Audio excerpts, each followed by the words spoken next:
Un encuentro con su palabra, porque secase la hierba, marchitase la flor, mas la palabra de Dios permanece para siempre. Con ustedes, el doctor José Ricardo Arias Quintero.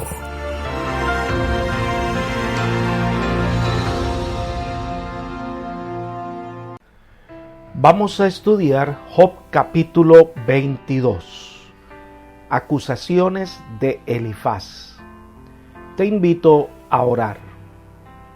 Amante Padre eterno, gracias te damos por tus cuidados y bendiciones. De manera especial te pedimos que nos acompañes en el estudio de tu palabra, que podamos aprender más y más de ti, que tu Espíritu sea nuestro Maestro. Gracias por escucharnos, pues lo pedimos en el nombre de Jesús. Amén. Este capítulo presenta el tercer discurso de Elifaz, donde acusa a Job de pecados específicos contra su prójimo. Elifaz trata de defender su posición y apela a Job a que cambie su conducta para librarse de sus sufrimientos. Con respecto a este discurso debemos decir: ninguno puede ser conciencia de otro. Nadie puede simplemente poder defender una idea, tratar de juzgar los motivos de otro. Los motivos solo los conoce Dios. Elifaz, quien es considerado el más entendido de los amigos de Jesús, trata de presentar su punto de vista en 4 partes. Miremos los versículos 1 al 4. Leamos. Respondió Elifaz el temanita y dijo: ¿podrá el hombre ser de provecho a Dios? Si acaso solo para sí mismo es provechoso el hombre sabio. ¿Le satisface el omnipotente que tú seas justo? ¿Le aprovecha de algo que tú hagas perfectos tus caminos? ¿Acaso por tu piedad te castiga o entra a juicio contigo? Elifaz usa un silogismo donde presenta 4 preguntas. Las primeras 2 son las premisas mayores. ¿Podrá el hombre ser de provecho a Dios? ¿Le satisface el omnipotente que tú seas justo? Elifaz admite que un hombre sagaz y prudente puede promover sus intereses personales, pero niega que hombre alguno pueda hacer favores a Dios. Insinúa que Job considera que Dios tiene una obligación para con él, lo cual Elifaz no cree que se justifique. Elifaz presenta a Dios como un ser muy impersonal. Afirma que la justicia y la perfección humanas no son motivo de placer ni de provecho para Dios. Al parecer, procura demostrar que los motivos que impelen a Dios a infligir sufrimiento no demuestran egoísmo ni arbitrariedad. Sin embargo, en su esfuerzo por justificar su enfoque, Elifaz no hace justicia al carácter de Dios. La tercera pregunta es la premisa menor. ¿Le aprovecha de algo que tú hagas perfectos tus caminos? En otras palabras, a Dios no le interesa la perfección del hombre, no le afecta en nada. Y entonces la cuarta pregunta es la conclusión. Versículo 4. ¿Acaso por tu piedad te castiga o entra en juicio contigo? En otras palabras, si la justicia del hombre no le afecta a Dios, pues Dios te castiga no porque temes. Dios no le teme al hombre porque simplemente éste se declara inocente o solicita alguna audiencia con Dios. Dios no castiga al que es justo. Esta es la razón de su discurso. Job recibe el castigo de Dios no porque sea justo. Entonces pasa a describir los grandes pecados que Job ha cometido contra su prójimo. Leamos los versículos 5 al 14. Por cierto, tu maldad es grande y tus iniquidades no tienen fin. Sin razón tomabas prenda de tus hermanos y despojabas de sus ropas a los desnudos. No dabas de beber agua al cansado y negaste el pan al hambriento. Tú, el hombre pudiente que poseía la tierra, el distinguido que habitaba en ella, a las viudas enviabas vacías y quebrabas los brazos de los huérfanos. Por eso estás rodeado de lazos y te turba un espanto repentino. Estás en tiniebla de modo que no ves y te cubre un torrente de agua. ¿No está Dios en lo alto de los cielos? Mira lo encumbrado de las estrellas, cuán elevadas están. Y tú has dicho, ¿qué sabe Dios? ¿Cómo juzgará a través de la oscuridad? Rodeado de nubes, no puede ver mientras pasea por los bordes del cielo. Con estos pensamientos, Elifaz introduce una enumeración de los pecados que supone que Job ha cometido. La mayoría de los verbos se conjugan de tal manera que sugiere la idea de frecuencia, como para indicar que esos pecados caracterizaban la vida de Job. Hasta donde se sepa, la única prueba que Elifaz tenía de la culpabilidad de Job era su sufrimiento, pues creía que las grandes desgracias que estaba pasando era porque había cometido graves pecados. En primer lugar le dice, sacaste prenda. Prenda es lo que el deudor da al acreedor como garantía. Elifaz acusa a Job de haberse exigido esas prendas injustamente cuando no existían deudas o cuando ya se había pagado la deuda o cuando la prenda era mucho mayor que la deuda. En segundo lugar dice que no daba pan ni agua al cansado ni al hambriento. En el cercano oriente se consideraba que el dar agua al sediento era uno de los deberes más elementales que uno tenía para con sus semejantes. Negarse a ofrecer agua era considerado una persona maligna. En tercer lugar, era un hombre rico que despojaba a los pobres, a las viudas, a los huérfanos. Con eso trata de demostrar que Job es una persona pecadora que ha fallado a la verdad, a la honestidad, y por consiguiente el castigo que recibe es merecido. Dios lo ha castigado quitándole todo lo que tiene. Una terrible acusación de un hombre que cree poder interpretar correctamente lo que pasa a Job. Defiende una idea para acusar y menospreciar a Job. En esta tercera sección, que son los versículos 15 al 20, destaca la grandeza de Dios. Leamos.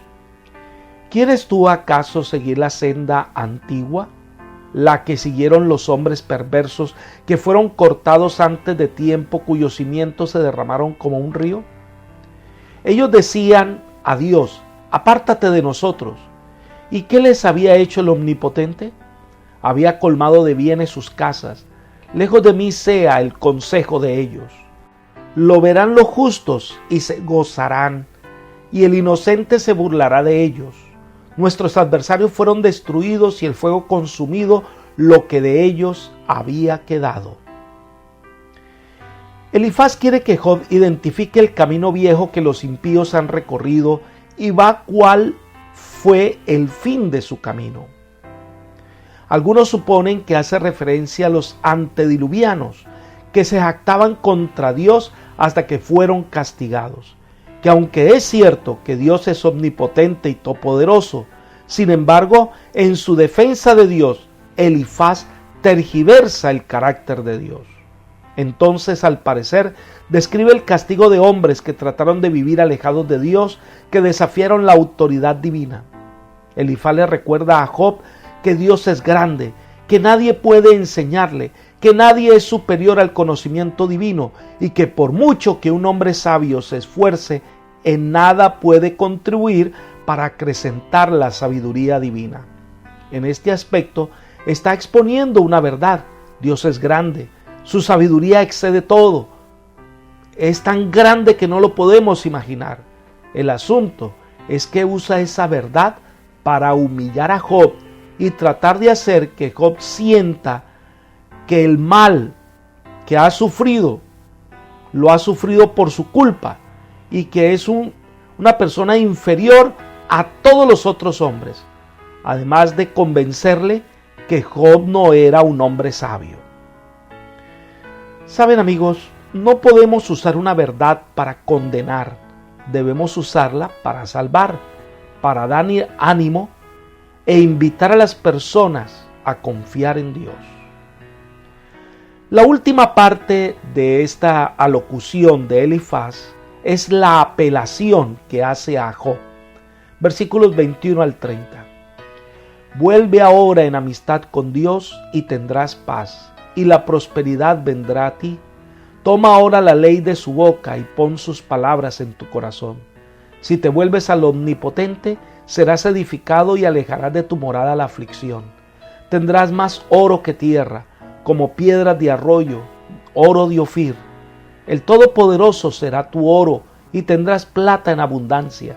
Entonces te deleitarás en el Omnipotente y alzarás a Dios tu rostro y orarás a Él y Él te oirá y tú cumplirás tus votos. Asimismo se realizará lo que tú determines y sobre tus caminos resplandecerá la luz.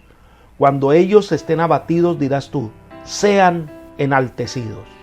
Entonces Dios salvará al de mirada humilde, Él libertará al inocente, por la pureza de tus manos será liberado.